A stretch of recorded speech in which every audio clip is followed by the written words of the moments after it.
our performer this evening. We're very excited to have him. He is no stranger to the Back Porch. In fact, he's no stranger to the Inwood neighborhood at all, creepily looking around the Back Porch after many of our shows here. Our next performer has traveled the globe as a celebrated Pentecostal preacher, spreading the message of God to anyone who listened to him and many who wouldn't.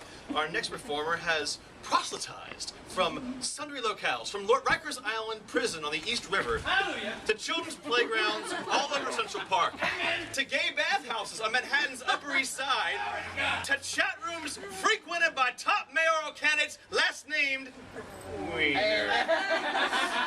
Our next performer found God while working in the lost and found department of the MTA, then lost God briefly on the subway before finding God again just before tonight's completely improvised sermon. He will give for you this sermon based on a sinful suggestion you will provide tonight. That's right, a sinful suggestion. Please welcome back to the Back Porch stage, with a big round of applause, the unstoppable preacher, the Reverend Raymond Nader. And the power of grace. Hallelujah. Wow. What I love it every day. Look at this suit I'm wearing right now. Not speckled with a single bit of pigeon poop. I made it by the glory of God down that hallway. Maybe you did too. If you got through without any pooping on you, say hallelujah. Hallelujah. That's a lot of clean people. I want to say thank you. Thank you. I'm going to bless you, and bless you. And Mario, I remember you. Bless you. Hallelujah. My name's the Reverend Raymond Nader. I don't know what I'm going to do. I'm going to do a completely improvised sermon for you. That's about all I know I'm going to do. It's the skirted chair, maybe. Maybe not this one. And I'm going to do a suggestion based on a suggestion that you provide, a sermon on the suggestion you provide. I like to go the sinful route. I like to go to the over 18 crowd. Sorry about that video camera. I'm going to go for a little sinful suggestion that you provide. Something naughty, something dirty. We don't need to do 7 deadly sins. Maybe something separate. Maybe something that you know in your life is naughty that you've done, or someone with your friends done. At the count of 3, I want you to shout out something sinful. I'm going to create a sermon on it. 1, 2, 3. Big Mac. Big Mac? That's what I heard. Big Mac. Big Mac is a sinful thing. I know you know all about a sinful Big Mac. I know a little bit about it too. First of all, what comes to mind are those calories. Those calories that taunt you when you go in the New York City restaurant district. When you go into them, all those fast food restaurants have the calories listed. How many of them are in a Big Mac? Probably about 1,000 calories. You bite down, you chomp down, you feel the ecstasy go down your esophagus. Through the little valve right there in your stomach, the hydrochloric acid eats it away and then filters it in your body, and then you're filled with sin. That's a Big Mac.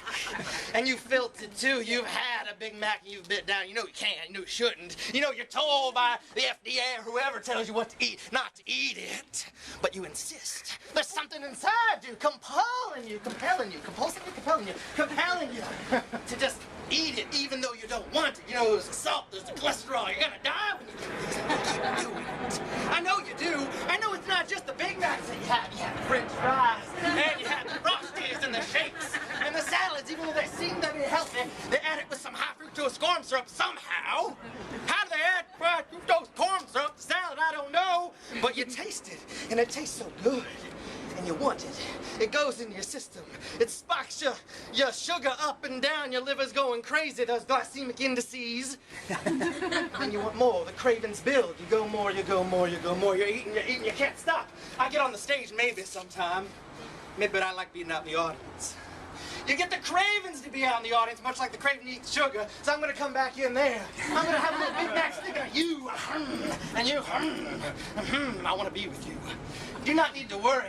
I'm not going to make you feel embarrassed even though I'm improvising a sermon and maybe at me on the comic side. It might be a little bit more dramatic. But I'm telling you about something you know about. You know about the sinful desires coming with a Big Mac, and you know you need to get rid of it, those desires. You need to find something inside you. Well, I want to let you know that you're not the only person to have those sinful desires for a Big Mac to chop down on the lettuce, the tomato, the beef, the pickles, and all the other special sauces they put on. No, I too, the Reverend Raymond Nader, have felt the desires. And I've done things with foods you don't even know. Maybe you don't know, maybe you don't know, maybe you don't know, but I know this lady right here knows. And then maybe your situation will be a little similar to mine. You like this writhing gyration thing going on here? I like it. And it reminds me of that time. That time, 1 at 3 a.m. 3 a.m., around the corner from my home, there was a McDonald's with a nice little playground with playland, usually closed at this time. And at this time, this 3 a.m., this mythical 3 a.m., there's a purse right here. Excuse me just a second. And there's a purse. It made a Big Mac, maybe. No. At 3 a.m., I had a desire for something. I was moving around. I was gyrating. I've been watching something on the internet that I shouldn't have. I was participating in things that I shouldn't, chatting in rooms with people I mentioned before in the introduction. I was doing things. I was having cravings for not just the wiener, but I was also having for the patty. I wanted the patty. I did not understand this desire. I had to look inside myself. I thought, what did I have before? Well, I had sugar. I know I had sugar, and when you have sugar, you know you gotta keep eating. You think you're satisfied for now, but no. Then you're unsatisfied, and you realize you want more, and the cortisol just shoots through your body, and you're stressed out. You're like, I need some food. Why do I need some food? I go to my grill on my back porch, and I go try to cook some food at 3 in the morning. It's not working. I don't have any charcoal. But I remember around the corner, there's that McDonald's, that beclowned place, empire-like zone with the curlicue playland thing and the really rude employees, and I'm like, bingo! I think I'm gonna go there. There's something that sounds slightly satisfied in my stressed out, hungry state. I know I'm not Ethiopian, but I feel like one. It feels like the third world in my apartment, so I get out. I get out and walk the streets. It's dark out. You know, when it's dark out, you can't see much inside you, so you can really focus on your goals. You don't look at all the people guilty just saying you're going to get a Big Mac, go home. No, no one's out at that time. If they're out there drunk and they're incapacitated, they can't see you, so you're allowed to do the shameful activities. You know that, say hallelujah. Hallelujah. Oh, I knew it. I thought it was going to be loud like that. I was mindseted on going to McDonald's. And I walked down the corner, I walked the street, I saw people at street corners. I saw people with leggings on and pantyhose that were netted and with lipstick on and high heels, stilettos, and I didn't even stop for them. Can you believe that? In this state of mind, I didn't even stop for the prostitutes or prostitutes, or however you want to spell it. Nope. I went around them. There were police cars around. They weren't stopping me for some reason. They were dealing with the other treacherous people, the people dealing drugs. I didn't want drugs. The people dealing crack cocaine and methamphetamines, and they were shooting Breaking Bad around the corner, you know that, and I didn't even stop to watch that. No, I continued around the corner. I pulled up inside and knocked on the door of the Mickey D's. Knock! Knock! Knock! I looked in my hand. At this time, it was covered in ketchup. No, it wasn't. It was covered in blood. You see, because I was, excuse me about that little spittle there. It's delicious, right? Holy Spirit. Hallelujah, amen. My hand was not covered in blood. Not covered in ketchup, it was covered in blood. I knocked so hard on this Mickey D's door. But if you know anything about Mickey D's, you know it's not open at that time. At that time, only the drive-thru is open. You need a car to get a Big Mac. Well, I did not let that stop me. No, I did not. I went to the street, 31st Street in Astoria. Maybe you know of it. If you don't, I know you're Inwood. It's okay. 31st Street in Astoria. I go to the door. I go to the street. I hand my hand outside. Hailing a cab is what I was trying to say. I stick it out. Not getting a car at that time, but I have something in my pocket. In my pocket's a Bible. I put it in my Bible. It still doesn't work. They're all Muslim. It doesn't work. I put that hand back. I hold it out. Finally, a man stops. He stops to see me. He asks me where I want to go. I said, come a little closer, sir. He leans. As he rolls down the window, he says, where would you like to go, sir? At that time, I grab onto his tie and pull him out of the car. I pulled a man out of a livery cab with my own strong craving desires and stress hormones going through my body. Couldn't believe it. He lays on the floor. I commandeer his livery cab and I drive into the McDonald's. This is getting bad, isn't it? I look at the menu. I see all those options, all those temptations. It's not just the Big Mac that I want, no. There's something I want inside. I want the french fries, I want the Frosty, as I said. Even though it's Frosty's at Wendy's, I wanted it. You know what I'm thinking. I wanted a Happy Meal, I wanted an unhappy meal, I wanted a craving meal, I wanted anything. I want toys, I want condoms, I want anything. I want it all. At that point, the woman speaks up. Hello, welcome to McDonald's. How may I help you? Sir is ixnayed. It's a rude McDonald's. They don't say sir, that's what I said. I say what I want, I list it off to them. I list off things that I didn't even tell you. I list off things that are only available in Indian McDonald's, in Japan McDonald's. I list off things that are only available in Astoria McDonald's, not Inwood McDonald's. You know the difference. And I said it. And she says, okay. After a big, long breath, and I heard her whip her head like this to throw the sweat off of her forehead from tapping so long. She said, you may drive around.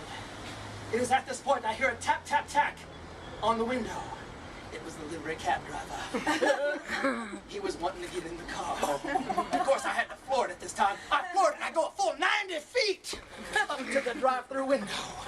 The guy was dizzy. He was bleeding. He couldn't even see. He was practically a zombie. It didn't matter. 90 feet was just fine. I pull up the window, and I look inside. And the window is closed, and I see the woman is busily working not only her tails in her hair, but she's working the phone. There's no one else in line. She's distracted. She's waiting for the food to be made. With such a big order, it takes a little bit of time. It's 3:15 a.m. No, it's 3:30 a.m. It's 3:45 a.m. as they ship things in from India, as they ship things in from Japan just to feed my ravenous body. And I wait. Finally, I can't wait no longer. No, I just spoke in a dead negative, double negative. I can't believe that. I could wait no longer. I tap it on the window of the drive-thru. Well, of course, it gets gory. I just stepped on your foot. My apologies. Yes. It gets gory at that time because my hand was bloody. And now there's blood on the McDonald's drive-thru window. The woman turns to collect my money. She flips out! And she runs around the corner, asking for help. Suddenly another employee of the McDonald's comes up with a bag of food, and he sees the blood on there. Of course, we're in a standoff. I really need that food, and he has to deliver it. He doesn't know what to do. I say, it's okay. It's okay. It's okay. I slowly lower my hand, my bloody hand, and I say, look, this one's clean. And I say, I mean no harm. Trust me. And I take this hand and I pull out some money for the man. He opens the window, believe it or not, and he says, that will be X amount of dollars. I don't remember. X amount of dollars. I hand him the money, and he hands me the bag. And just as my hand goes onto the bag, maybe you see, Mario, where this is going. The hand of the livery cab driver snatches the food out of my hand. I cannot believe it. I try to open the door, but I'm pinned up against there. I jump to the other side of the car. I open it up. I run around. The man is running just 20 feet, and he falls down again. I grab the food and I munch on it like crazy. Right there in the McDonald's parking lot, outside the playground. This was wrong. The man is practically dead. A woman in McDonald's is freaked out. I just paid off another man, and my hand is covered in blood. As my Big Mac hand goes into my Big Mac mouth, all covered in blood, I feel all of the things going inside me. Down my esophagus, it feels the acid reflux as it goes around. It goes into my stomach, and it gets bigger. The food gets bigger, and I feel pain. And it's pain that I've never felt before. A wrongness. It was a religious wrongness I know I had not done right. There was a McDonald's statue, a Ronald McDonald statue, looking on as I go on. More than likely it has some kind of seeing device inside. And it's usually posed like this, right? You know that McDonald's? Well, this time, this McDonald's statue moved its leg. And then it moved its other leg. And I wondered what was inside this McDonald's Big Mac that was making me hallucinate. It was no hallucination. It was real. And it said, this Ronald McDonald statue said to me, Reverend Raymond Nader, Reverend Nader, do not be alarmed. I am here to help you. I look around. How can you help me in this state? I've just almost killed a man. I've stolen a car. I've eaten horrible food. How can that happen? I have a squeaky voice at this time. It's 3:45 in the morning. He says, I can help you. Put your hand on my hand. I listen to him. I put my hand on the hand of Ronald McDonald statue.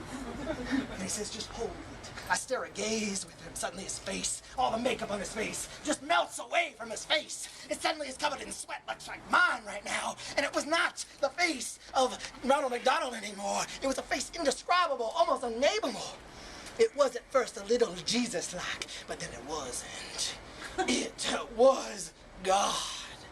I was staring into the face of God. This is James. He looked nothing like James. He looked nothing like you, or you, or you, or you, or you, maybe a little like you. I was staring into the face of God, and it did something to me. Suddenly that hunger inside me, that desire to eat more and more food, left me. It went down. My blood sugar came to a more respectable level. I put the food down. I went over to the delivery cab driver. I did CPR on him. He woke back to life, got in his car, and went away. And I went back to my apartment in Queens. I saw where I left my internet connection. The porn was almost done, and I was disgraced by it. Could not believe I was on. I click, click, click, done. And there I was in my room, by myself. I saw the trash can, I vomited inside it, and suddenly, that vomit, you know how it feels when you vomit? You feel clean, you feel better, and you feel cleansed. I took a shower, I got into bed, and that next morning, I felt something good. I felt no longer do I need to go to McDonald's, no. Now I am a vegan. I want to thank you for this community for my son on the suggestion of a Big Mac. I want to say hallelujah, hallelujah, hallelujah.